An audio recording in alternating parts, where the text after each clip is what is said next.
Hello everyone and welcome back to Pac-Man World. So we're going to be finishing up the pirate world this time, so that's pretty good.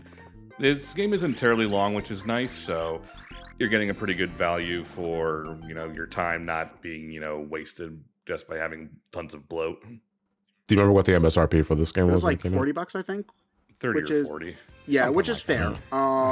Which is possibly still more than what games cost now, if you account for inflation. Man. Like, I really appreciate, though, the, resurgence of games like this, though. Like, games that are meant to be $40 and then beaten in a weekend. Like, as someone who loves me a 200-hour RPG, not every game needs to be a 200-hour RPG.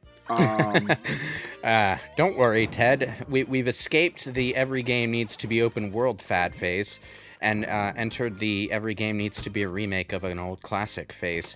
So we're already contributing to it. No! Which I don't mind that as much as every game needs to be open world game, because I look at it as an opportunity to fix what might have been broken previously, especially if the game really needed it. It's a fad that I can get behind, actually, for several reasons. One reason is that there's inherently more genre variety in it, you know? So, yes. We're getting a remake of Final Fantasy VII, a remake of Resident Evil 2, a remake of Pac-Man World. It's all different shit. So there's a lot more variety there. But, the other thing, though, is that it's just an opportunity to revisit and reanalyze older styles to see what their strengths and weaknesses are. It's also nice to be able to reintroduce these kinds of games to people who weren't around to play them. Because it's one of those things, like Paper Mario The Thousand Year Door literally just came out a couple weeks ago, as we're recording this, and it's hard to forget, but there are people in college who were born after that game came out and probably just never got a chance to play it because they didn't grow up with a GameCube or whatever. And that game's considered is honestly one of the best games Nintendo's ever made, and they just never got a chance to play it. So it's awesome that, it keeps these sorts of things easily accessible. I agree. I definitely agree, and it's especially nice to have like a modern remake of that game that'll be fresh in people's memories, so that the next time we all get into a heated argument over the Paper Mario Classic versus Sticker Star era, people know what the fuck we're on about. It's also nice too that there are more games out there now being aimed at kids that are quality, because I feel like kids games definitely flew by the wayside for a good time in the early 2010s, where if you weren't on a Nintendo platform and you were 8, there really wasn't much for you, unfortunately, which is a shame, because kids also should be able to play video games, and maybe not get nightmares from playing Resident Evil or whatever. Well, there's a more pragmatic concern there, is that kids who grow up playing video games play video games as adults. So it's not all about catering to our edgy, mature adult tastes with your edgy, mature games people. You need to keep making kids games too. Otherwise, who are you talking to us? You're gonna run out of adults who are playing games at some point. It's very funny how much you talked about why the comics industry suffered in the early 2000s with that statement. It's true of any industry, and a lot of the straight up best shit in pop culture, in any industry or genre, has the kids grew up with it and it grew up with them quality to it. I mean, Lord of the fucking Rings. It's basic shit, You have the Hobbit, and you have the Lord of the Rings, and you have the Silmarillion for the edgy old people. Oh, man. It's also just really funny, too, just in the sense that it is nice, like you said, it is nice to have something and being able to continue with it. As you grow older, it's also, there's also still value. This is a game for kids. It's not necessarily just a kids game though, because I'm a grown ass man. I had a lot of fun playing this because it's nice to not have something that's so stressful every now and again. It is a very fun comfort platformer, yeah. Yeah, it's like the fried chicken of video games. Is it like necessarily super? Okay. I don't know. Not necessarily, but I would it's associate filling. fried chicken more with action games than platformers. why would Pac-Man World call my order? Platformers are more like strawberry cupcakes, you know? You know what? That makes sense. Yeah, where it's like, you know, is fried chicken action games though? Like I would call fried chicken action games. Yeah, I mean, well, I call fried chicken fried I chicken. mean the obvious food comparison for something like Devil May Cry is pizza, but you know. Well, Devil May Cry is about like expressing yourself through gameplay and being as like fancy as possible. So I would say that Devil May Cry is more of like the mixology craft brewing of video games. No, you see, because pizza can have any number of toppings that you can order in any combination. There's nothing more expressive than your own custom pizza. Also, Dante eats pizza on screen, so, you know. I'm sorry, those are the rules. You want to know who else eats pizza? The Teenage Mutant Ninja Turtles. Therefore, Dante is a Teenage Mutant Ninja Turtles ripoff. Well, In yeah, this essay. he is, and he would happily proclaim that. The crossover hasn't been written yet, and I just don't know why. But Platinum Games did do a Teenage Mutant Ninja Turtles game at one point, so... What a missed opportunity that game was. The twist is that Dante is actually more of a Battletoads fan, and Nero is the TMNT fan. I feel like Nero would be more the Battletoads fan because he's the tryhard. So, well, no, they're different. They're different types of tryhards. No, he'd be the Street Sharks fan. Yeah, yeah. I was gonna say, like Dante likes Battletoads, Nero likes TMNT, and Virgil's that weird guy that likes the biker mice from outer space. Biker mice from Mars. With all this '90s retro revival shit, these remade video games, Netflix, She-Ra, where is the Street Sharks revival? I want the Street Sharks revival. Those toys kicked ass, by the way. I think they died because of all the microplastics, Louis. What? Nothing. Don't worry about it. What microplastics? Oh. Speaking of 90s stuff, you guys see the new Power Rangers game?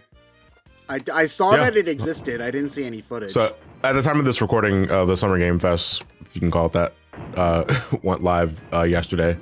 And they showed off a really cool looking retro revival of Mighty Morphin Power Rangers. I think that's what Rita's Rewind, I think it was called. Yeah. Oh, nice. Basically just, and it looks really cool. doing what yeah, it's a beat 'em up. Yeah, just what Shredder's Revenge did with Turtles. Yeah, but with Mighty Morphin Power Rangers. That's not a... But you know what? That's fine. That's not a bad combination. In fact, I already know what that plays like because I kind of grew up with the Mighty Morphin Power Rangers beat 'em up.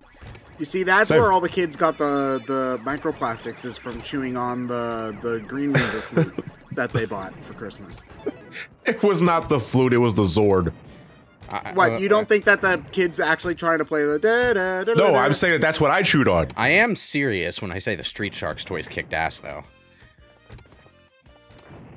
Yeah, you know what? God, I don't even remember if I had any sort of Street Shark memorabilia. Hot take here, the Transformers toys, at least in the 90s and early 2000s, were pretty damn lame. It's like, oh, it's a truck and now it's a robot. Okay, yeah, cool. That's awesome. They kind of were. Advanced articulation was not quite something that manufacturers had mastered by then. No, I think it's more because Transformers popularity was more in the 80s than it was in the 90s. It was waning at that time until like the Michael Bay stuff in the mid-aughts. Wasn't Beast Wars fairly popular for the time? Well, I mean, like, the only, there were some good-ass action figures around that time, but they tended to be the really big-ass expensive ones. Like, the Alien from Independence Day. Say what you want about that fucking movie, but that action figure... Oh my god. I want it. No, when you say alien, are we talking like the alien itself or the hover or the spacecraft? No, it was the alien, complete with the biological suit that it lived inside. Yeah. Did it have Brett Spiner like wrapped in a tentacle? No, but if there was an action figure for that guy, you probably would have been able to wrap it in the tentacle. Because look, that action figure was quality, man. I never owned it. My cousin, who was more well-to-do, owned it. But I did have a chance to get a really good look at it, and Jesus Christ, it's good shit. Pre-order now and get the exclusive asphyxiated Brett Spiner. But like, this is like the movie might be the worst thing you've ever seen. depending on who's asking or who's Independence answering. It's Day? schlock.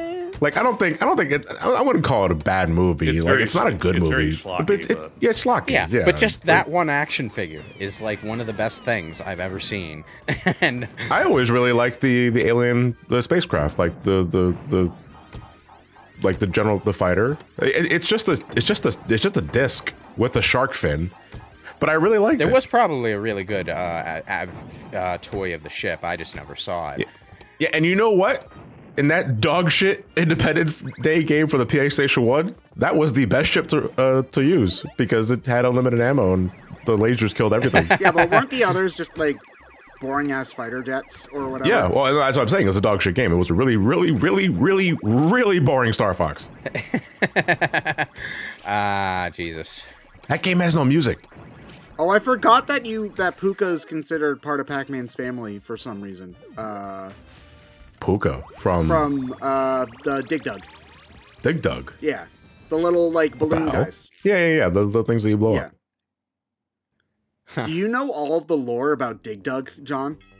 I can't say I do. Oh my god, that's another classic Namco character who got divorced. No, I'm not joking.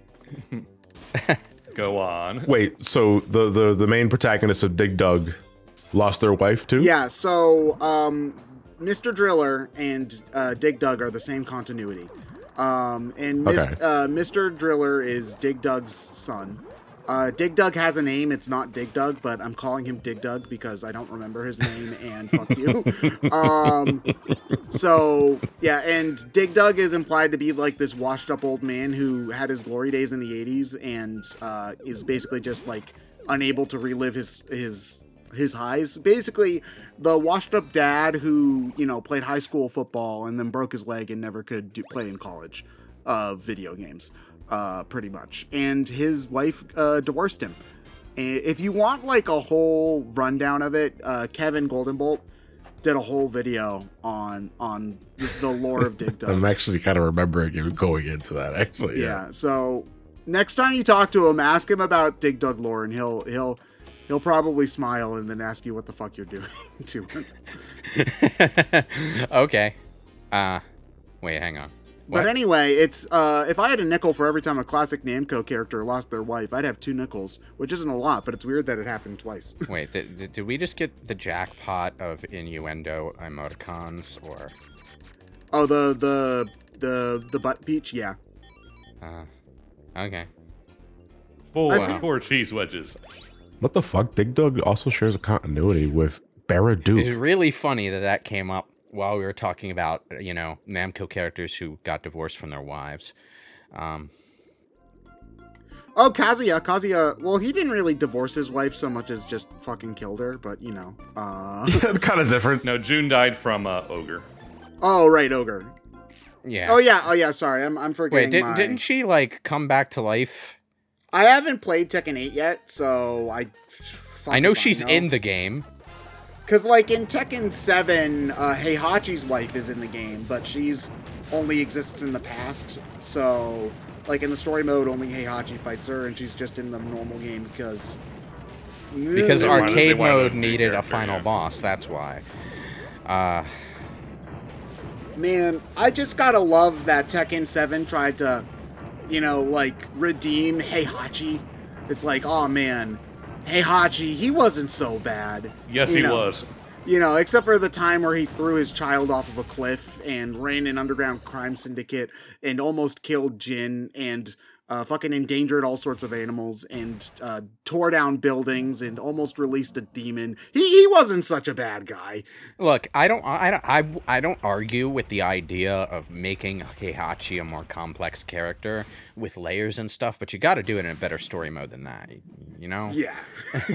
Yeah. Listen, Tekken is the weirdest franchise because it's half like melodramatic soap opera and half the rest of Tekken with aliens and kangaroos and vampires and robot ladies. So it's such an odd mix. And the robot lady was introduced in as in a main story role, no less. Yeah, Elisa does way more than she really should, honestly. Considering that, like, she can shoot rocket fists and doesn't do anything. Tekken 6 wanted really bad to appeal to the Japanese market harder, so they introduced a spiky alternative main character in the form of what the fuck's his name? Lars. Lars, right? Yeah. Lars sucks. Lars is so bad. Who's like the secret bastard son of the Mishima family, because you can't have a Tekken story without it focusing on the Mishima family. And his anime girl sidekick, Elisa, who's, you know, okay. Annoying to fight against, though. Any character who has any kind of projectile potential is annoying to fight against in Tekken. Well, now we have a bastard Mishima daughter. So it's really funny because Lars is such a waste of space in Tekken. I'm not going to give Reina any crap because I saw her character introduction trailer and I'm like, I don't care what this character's deal is. She looks like my new main, so... Yeah, but they already had a different, like, Jin had a cousin or whatever. Who's her name? Oh, yeah, but that's on his mother's side, so no Mishima blood. Yeah, but the thing is that, like, there was all of this like, build-up in Tekken 5 about Asuka, like, you know, redeeming Jin or being able to cure the double gene or whatnot, and then they just drop all of it so that she can be lesbian with Lily. And I mean, like, you know, granted, if I were her, I would do the same thing, but it's just like, weren't you supposed to be related to the plot? And then you're not? Whatever. I don't know why she fell out of prominence so hard after that game, because it feels like she should be more important than she is, but I guess they just really, really want to focus on something else and keep her as a comedy sidekick. It's annoying. I guess. It's annoying because I really like Asuka. Yeah. But anyway, what was my point? All right, Lars is a waste of space, and the only worthwhile thing that's ever been done with him is a joke ending in Tekken Tag Tournament 2, where when you beat Dr. Boskonovich's arcade mode, he realizes that the secret of the double gene is that it prevents hair loss, and then it's implied that Lars is starting to go bald, even though he's like 30, which is really funny. Hey, I started going bald around that time. Okay. So anyway, oh yeah, Pac-Man's in Tekken. This is relevant. He's in Tekken Cross Street Fighter, right? He rides the Mokujin mech. Oh wait, the Street Fighter Cross Tekken. Street Fighter Cross Tekken. Sorry, they never made Tekken Cross Street Fighter because Capcom and Namco can't get along. Yeah, I really wish they would have made that one because that was the one I was more interested in playing. Hold on, wasn't Akuma in Tekken 7? He was. Yeah, the reason he was in Tekken 7 was to make up for the fact that Tekken Cross Street Fighter never happened. I just think that it's a more interesting thought exercise to move Street Fighter characters into the Tekken style than it is to move Tekken characters into the Street Fighter style, but that's just me. Yeah, I agree, actually.